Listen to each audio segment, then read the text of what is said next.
generally, we talk about young teams and maybe you're trying to play the system a little bit, trying to avoid certain seedings.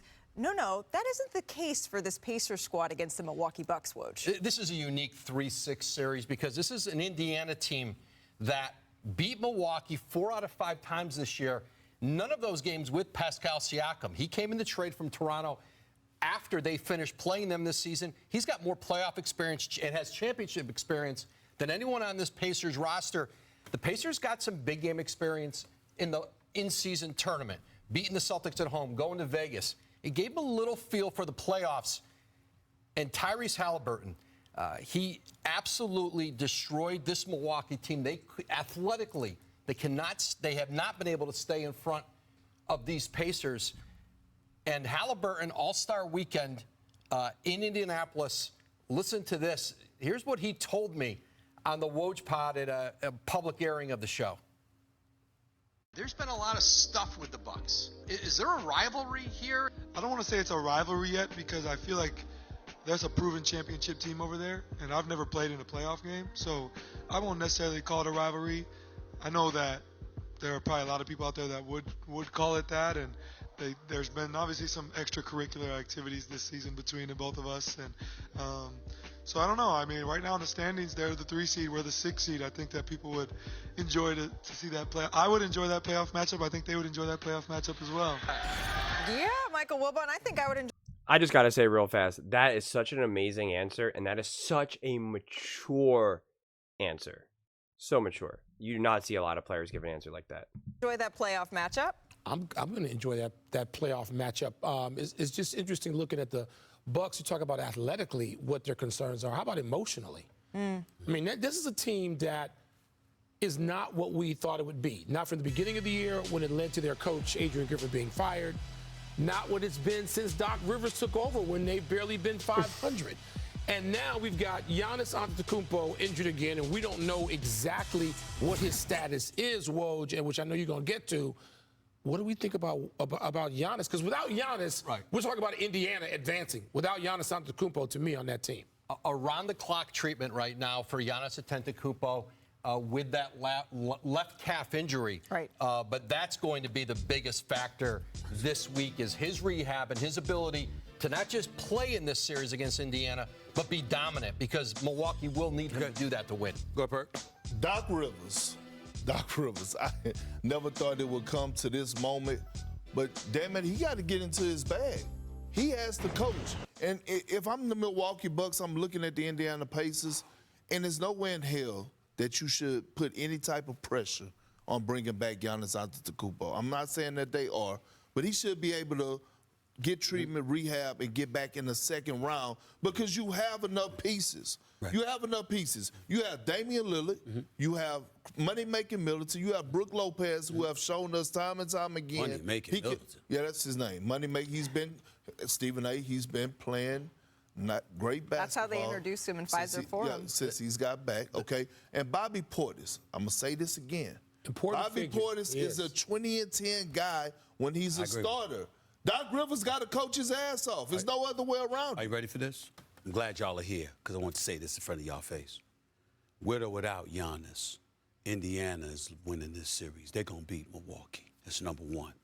Number two, when that happens. He's acting like this is like the biggest news he's ever dropped ever, when we can clearly see at the bottom of the screen that the Milwaukee Bucks have had trouble with the Indiana Pacers. Are you ready for this? You ready for this?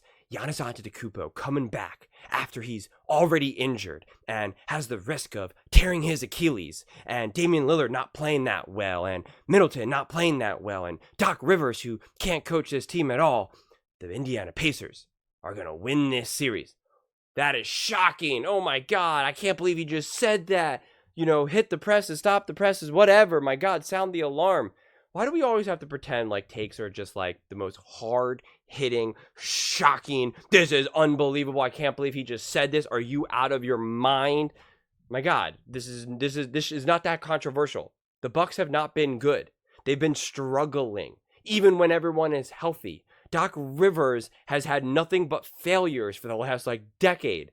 So, to believe that the Indiana Pacers can win this series is completely in the realm of possibility. It's completely in the realm of the possibility. So To think that they magically, I mean, listen, I think it's going to be a decent series. And I think if Giannis is healthy, fully healthy, no lingering issues, then I think it'll be a competitive series. And I think it's a coin flip, honestly. Like I said in previous videos, like I'm not going to give a, plant my flag and say, this is what I believe is going to happen if I'm not really confident in one way or the other. And I think right now it is a question mark. I genuinely don't know. I actually lean more towards the Pacers, so I actually agree with what Stephen A is saying, although I disagree with in the way he said it. But if Giannis isn't playing, they definitely went up. Then I definitely 1000% have the Indiana Pacers. That is, to me, is not a question mark. But if Giannis is back and is 100%, then I think it, could be a 6-7 game series, and it'll come down to less about the stars and more like the role players, right? Does Bobby Portis rip off 5 threes randomly? Does he go 5 for 5 from 3 on the road where you're just like, oh my God, I can't believe that just happened? Do the Pacers role players step up? Like, to me, those things are always so unpredictable and always completely underrated in champion level basketball, or just winning series in general. So I think it's definitely a very I think it is a fun matchup. Of course, I think if Giannis isn't playing, it'll definitely be a bummer, but I for sure don't. Perk is just making stuff up. They should be able to get him back out there for this or that, getting the treatment. You have no idea. You have no idea the actual severity of the injury. Not to mention, Giannis would be a fool to risk tearing his Achilles or further injury for this team, because the chances of them winning a championship is slim to none. I'm sorry, Milwaukee Bucks fan. Even if Giannis is back and fully healthy, slim to none. So why risk the chance of potential injury? I guarantee it, Kevin Durant regrets playing for the Warriors when he got injured. There's just no way, because then he would lose the entire season. And Giannis is already near the end of his prime, arguably already at the end of his prime. And if he now loses a whole season because he tears his Achilles, that sucks for him, and also for basketball fans all around the world, that sucks, because I want to see him play. And the fact that he doesn't have a chance to really win a championship, they can't beat the Celtics with Giannis. I don't think they could beat the Celtics. I don't think they could beat the Sixers. Heck, I think they'd struggle with the Miami Heat again. So I just think, if you have to rush Giannis back, do not. But even if his Giannis is back, don't think they have a chance to win it anyway. So I do not think that this is such shocking, hard-hitting news personally. But those are just my thoughts. I would absolutely love to hear yours. Whether you agree with me or disagree with me, either way, let's get in some discussions. Let's get in some fights. But ultimately, let's just have some fun. I read every single comment. So let me know what you're thinking. I want to, be really engaged. We're building an amazing community here, so I would really hope that you would consider subscribing. I want to build something that we all genuinely feel connected to, something that we're really excited to be part of, and I think we're well on our way to doing it. Please don't forget to give this video a thumbs up, as it really does help with the visibility and the algorithm, and it does help fight all the trolls and the haters. Thank you so much, and see you next time.